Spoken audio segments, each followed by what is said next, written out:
I have a confession to make. What does Congressman Kane want you to do now? Is that something you can live with? The problem is with you. Allow me to use my resources to find the culprit. Will blow your cushy little life right out of the water. General Hospital latest update. Vaughn's shady move gets Josslyn talking, while Marco drops a jaw-dropping truth. Sidwell and Natalia are his parents. Meanwhile, Drew threatens Portia, Brad begs for mercy, and Jason grows closer to Sasha as the fake baby daddy game escalates. Secrets, schemes, and surprise reunions shake General Hospital to the core. Hello everyone, welcome to my channel. I hope everyone is having a wonderful day. After watching these videos, please hit the subscribe button and give this video a thumbs up. General Hospital. Josslyn reports Vaughn's shady move, Sidwell and Natalia's son revealed.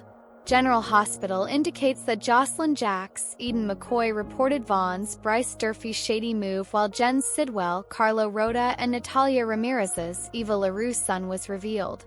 In Curtis Ashford's, Donnell Turner office, Kai Taylor, Jens Austin Astrup, sought guidance about the cutting-edge surgery that Drew Cameron Matheson was offering to pay for. Curtis urged Kai to have Portia Robinson, Brooke Kerr, tell him if it was legit and then make his choice from there. In Portia's office at General Hospital, Drew put her on full blast.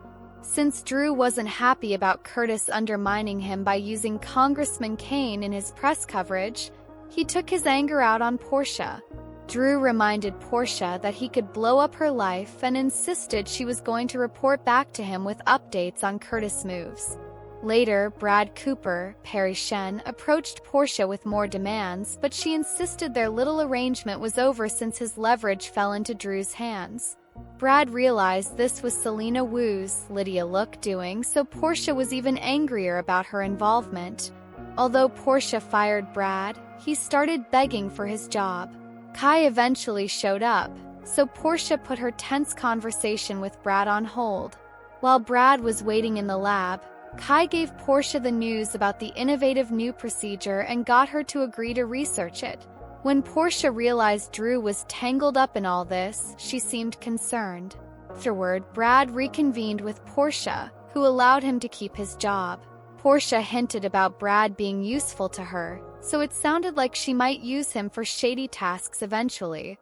At the Metro Court, Ada Turner, Nazneen contractor, met with Trina Robinson, Tabiana Ali, to ask questions about Emma Scorpio Drake, Braden Bruner, but Trina quickly realized this was more about Anna Devane, Finola Hughes, and cut the conversation short. Later, Kai paid Trina a visit and shocked her by hinting that there might be a way for him to play football again. Back with Curtis, he summoned Drew and basically warned him to stop giving Kai false hope when he was vulnerable. Drew acted like he was trying to do a good deed and accused Curtis of being the problem here. The Quartermain mansion, Sasha Gilmore Corbin, Sophia Matson, seemed overwhelmed over the fake baby daddy charade, but Jason was fine with being on any legal documents since he'd committed worse than fraud. Although Sasha wondered how long they'd keep up the ruse, Jason suggested they could take it one step at a time and we're in this together. Sasha ultimately felt the baby kick for the first time and recalled Jason was present when the baby moved for the first time too. Once Sasha encouraged Jason to feel her kicking baby as well, he did and shared a sweet moment with her in the process. Back at the Metro Court, Marco Rios, Adrian Anchondo told Lucas Jones Van Hansis about his job interview at Diane Miller, Carolyn Hennessy, and Alexis Davis's, Nancy Lee Grand Law Office, where he saw Lucas' picture on Alexis' desk. Lucas confessed that he wasn't normally the type to hook up with random guys from the bar, nor was he looking for a serious relationship. Marco assured Lucas that he wasn't stalking him, so they established that they'd like to get to know each other better, especially if this job offer panned out. Over with Carly Spencer, Laura Wright, she remained skeptical that Jack Brennan, Chris McKenna, had really been speaking with Sonny Corinthos, Maurice Bernard about WSB business. Although Carly could deal with secrets, she couldn't deal with lies. Brennan assured Carly that her name didn't even come up in the conversation and promised not to manipulate her. Nevertheless, half-truths were sometimes part of his job, so he hoped Carly could live with that. Brennan pointed out that he was breaking the cardinal rule of the WSB by forming an emotional attachment to her. In the end, Carly and Brennan locked lips before he dashed off to handle something. Afterward, Carly approached Lucas to quiz him about the hunk she saw him with. Lucas was more interested in the fact that Carly didn't come home last night. Lucas also mentioned Jason seeking him out to discuss his Brennan concerns, so he made a prediction about Jason not backing off. At Windmere, Natalia hid while Sidwell spoke with Sonny Corinthos, Maurice Bernard, who walked inside without being invited. Sonny questioned Sidwell about Salisky, Jeff Wolfe, since he was a hitman with Africa ties, and Sidwell had a compound there right before he came to Port Charles. Sidwell assured Sonny that his hands were clean since he wanted Sonny alive to help keep the peace in PC. It was helpful to Sidwell's business, according to him. Sidwell also offered up his resources to help Sonny find the real penthouse explosion culprit, but Sonny declined and took off. Once Natalia came out of hiding, Sidwell assumed she hadn't told Sonny about him being her ex-husband. That was another reason for Natalia to keep her mouth shut and avoid causing problems. Suddenly, Marco showed up at the door and greeted Sidwell as Dad. After Marco realized Natalia was present, he demanded to know what his mom was doing there. The Metro Court again. Sonny met with Ada Turner and realized she was on a fishing expedition, so he advised against it and left. At a cafe, Josslyn showed up there since she'd seen the sleeves on Vaughn's coffee cups. Vaughn was there too, so he chatted with Josslyn and had some suspicious interactions with a woman there. Once Josslyn witnessed a sneaky exchange of info under the croissant tray, she returned to the WSB facility before Brennan showed up. Now that Josslyn was ready to graduate, Vaughn was ready to get back out in the field. After what happened in Romania, Brennan angrily suggested it'd be a long time before Vaughn did more than handle new recruits. Josslyn felt the need to speak up about the strange drop-off she witnessed now that she knew Vaughn was trouble. General Hospital spoilers say Josslyn may be in the middle of her last test for the training program, so stay tuned.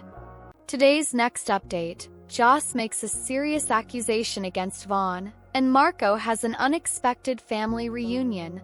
Today on General Hospital, Ada Turner is asking a lot of questions. Sidwell makes Sonny an offer, and Carly and Jack set some things straight. Sasha and Jason meet in the Quartermain kitchen. She called him because Felicia made her realize how much he is going to be involved in this child's life. She brings up, for example, the birth plan and if he'll be on the baby's birth certificate. He offers to be on it if it will help. She thinks it would have been better if she left town, and if Willow finds out the truth, she'll use it to get custody of Wiley and Amelia. Jason says that's why he's claiming to be the father, but Sasha wonders how long that will go on. She hates lying to Michael's family and her own. Jason says he'll be here to support her until Michael gets back, which hopefully will be soon. Till then, they are in this together. Suddenly, the baby kicks for the first time. She notes she was with him when the baby first moved. She grabs his hand and lets him feel the little kicker she has. Kai goes looking for advice. Kai stops by Aurora's office to talk to Curtis about the surgery opportunity Drew offered him. He says Drew is even offering to cover the costs. Kai knows it could give him a chance to play football again, but it's risky, and the procedure needs to be done as close to the time frame of the original injury. He doesn't have much time to decide. Kai asks for Curtis' advice. Curtis suggests he speak to his wife and get this procedure vetted. If it's legit, he has a choice to make. Marco and Lucas reconnect. Marco meets with Lucas at the Metro Court Bar. Lucas wonders why Marco is in town. Marco calls it fate. He explains he was interviewing for a job at a law firm and his photo was on a desk there. He reveals he interviewed with Diane and still needs to meet Alexis before an offer can be made. Lucas says if he is going to move here, then he has a confession to make. He says he rarely goes to bars and never picks up random guys. He's also nowhere near ready for a relationship. Marco lets him know he is not plotting to be his husband. He just happened to be in town for this job and so he reached out to him. Lucas swears he's not usually this neurotic. Marco asks how things are with his ex-husband. Lucas has been avoiding him as much as he can, and he is working to clean up some mess he made. Marco asks why this is his responsibility. Lucas assumes he feels guilty about it, and once it's cleaned up, he can put his ex behind him. Lucas wants to hear about Marco, but he has to rush to a meeting. He'll be in town a few more days so they could meet again. Lucas says he'd like that. Ada Turner has questions. Over in the alcove, Trina meets with Ada Turner. Turner brings up what happened at the Quartermain crypt and Emma's actions. Turner explains Emma has priors in California, and Turner wonders if she's talked about them or why she was expelled from her last school. Trina says Emma's never mentioned anything to her about either topic. Trina asks why a New York ADA is concerned with what happened across the country. Turner is only interested in Emma's crimes due to her grandmother. She wants to know if Anna is shielding Emma from prosecution. Trina says her issue is with Anna then, and she doesn't have a connection to Anna. She tells her good day and departs. Carly and Jack argue over Sonny. Carly tells Jack they have a problem if he's going to lie to her about Sonny. She assumes Sonny threatened him to leave her alone. Jack swears Sonny didn't bring up her name, and it was WSB business. Carly understands he has to have secrets, but she won't tolerate lies. Jack says there may be times he can't tell her the truth, and sometimes he'll have to tell her half-truths, and she has to be okay with that. He says if she trusts him, he won't take advantage of it. Carly says it feels like her heart is the one that could get broken here. He explains he is the one breaking the WSB's cardinal rule: don't form attachments. However, he is attached to her. They kiss, and as much as Jack would love to take this to his room, he has work to get to. Carly goes over to Lucas and asks him about the man he was with. He says his name is Marco, and she notes he's cute. Lucas points out she didn't come home last night, and he was worried. He also assumed she didn't want him to know she was with Jack. Carly says everyone has lectured her about Jack, and she's tired of it. Lucas says Jason came to work and lectured him about her and Jack. He won't fight with her over Jack, but thinks Jason won't back down so easily. Drew barges into Portia's office and yells that she didn't uphold their deal as Curtis called him Congressman Kane in his coverage of the press conference. He warns her to get Curtis under control, or he'll blow her life out of the water. She tells him she can't control Monica and Tracy regarding his name, and she doesn't control Curtis either. Drew says she needs to keep tabs of what Curtis is up to and report back to him, otherwise he'll fill Curtis in on what he knows about her. Drew is on his way out when Brad shows up. She asks what Brad wants from her. He would like a promotion and a 4-day weekend, but she says no. She knows he gave up the evidence on her to Drew, but he swears he didn't. He admits he gave it to his Aunt Selena. She tells him their arrangement is done. Now all that is left is figuring his severance pay. He begs her not to fire her. They're interrupted by Kai, and Portia tells Brad to leave, but they'll continue their talk later. Kai explains he's here as Curtis advised him to see her for a second opinion on a procedure that could help him play again. She says she'll look into this and asks how he heard about it. Kai says it was from Drew, who has even offered to pay for the surgery. Portia says he'll need to talk to his parents, but he wanted to determine if this was a legitimate possibility first. She again says she'll look into it for him. Brad returns to Portia's office and begs not to be sent back to his Aunt Selena. She agrees to keep him on as he may come in useful, but for now she owes his ass. Drew stops by Aurora, having been called by Curtis. Curtis wants Drew to leave Kai alone, not give him hope for the impossible. Drew says this procedure is not impossible, and he thought Curtis would be happy for Kai. Curtis says if the procedure doesn't work out for Kai and he's out of football for good, he assumes Drew's interest in Kai will vanish. Drew swears he's only trying to help and Curtis is the one being the problem.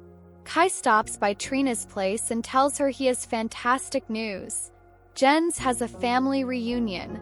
At Windmere, Jens yells at Natalia that she'll never be in a position to give him orders after the way she ruined their family. The doorbell rings and Jens goes to answer it. Sonny shows up unannounced and tells Sidwell it's time they met. Jens invites him in, and Sonny sees champagne out on the table. Talia has made herself scarce. Jens explains the women from Deception were just here. Sonny cuts to the chance that his penthouse was bombed right around the time he arrived in town, and new information has him considering Jens was involved. He asks Jens if the name Selinsky rings a bell, and Jens admits more than one. Sonny says Selinsky is the man who was hired to bomb his place. He worked all over the world, including Africa where Jens once worked out of. Jens points out that Africa is a big place, and Sonny seems to be under the impression he wants to get rid of him. Jens says it's actually the opposite. He says he needs a secure port to work out of, and Sonny is good at maintaining the peace here and keeping the criminal elements down. Sonny is reluctant to believe he's going to run a legitimate business. Jens offers to prove himself by using his resources to help him find the culprit who hired Selinsky. Jens says he has a son himself. Sonny says he'll take care of this himself and wishes Jens luck in business as long as his business doesn't interfere with his. Sonny departs and Natalia reappears. She says Sonny is smart and dangerous, and it's not wise to make an enemy of him. If he has designs on Sonny's territory, he should reconsider them. Jens noticed she ran and hid when Sonny appeared, so he guesses Sonny doesn't know their connection. He again warns her to stay quiet for the good of her own health and well-being. The doorbell rings again and Jens answers it. It's Marco, who apologizes to his dad for being late.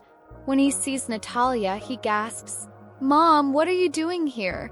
Sonny stops by the Metro Court to talk to ADA Turner. Turner hasn't been in Port Charles long, but she has noticed he seems friendly with the mayor and police commissioner, which could hurt their careers and reputation given stories about him. Sonny says he doesn't listen to gossip. He notes they are friends and people like him. He gives Turner some advice. She is fishing for something, don't. She insists she's not fishing. She does have more questions, but Sonny's out of answers and we'll see her soon. Joss causes trouble for Vaughn. Joss stops in a coffee house and spots Vaughn out, sitting at a table and flirting with a woman. She is surprised to see him here and hopes she's not interrupting.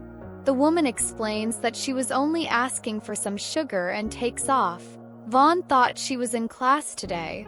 She says her professor gave them the day off, so she thought she'd explore.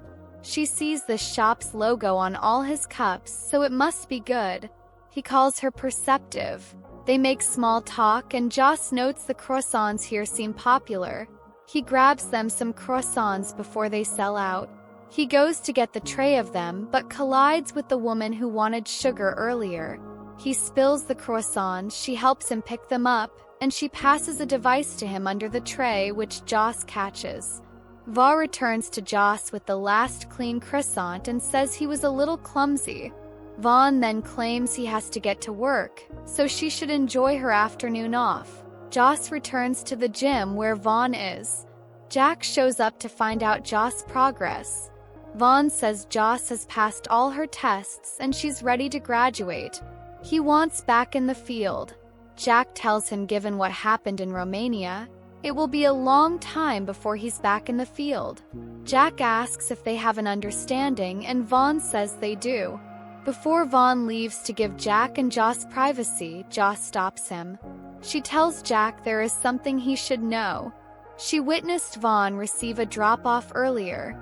She thought he was on a mission, but now she's not so sure. On the next General Hospital, Drew tells Curtis to leave Kai out of it. Trina tells Kai, "This seems hard to believe." Ava sits with Rick and begs him to wake up. Liz tells Lucky this is going to be a difficult recovery. Carly cries to Jason to trust her judgment that Jack isn't a threat to her. Jack asks Joss if she stands by her version of the events. Thanks for watching this videos. Please hit the subscribe button for more updated news.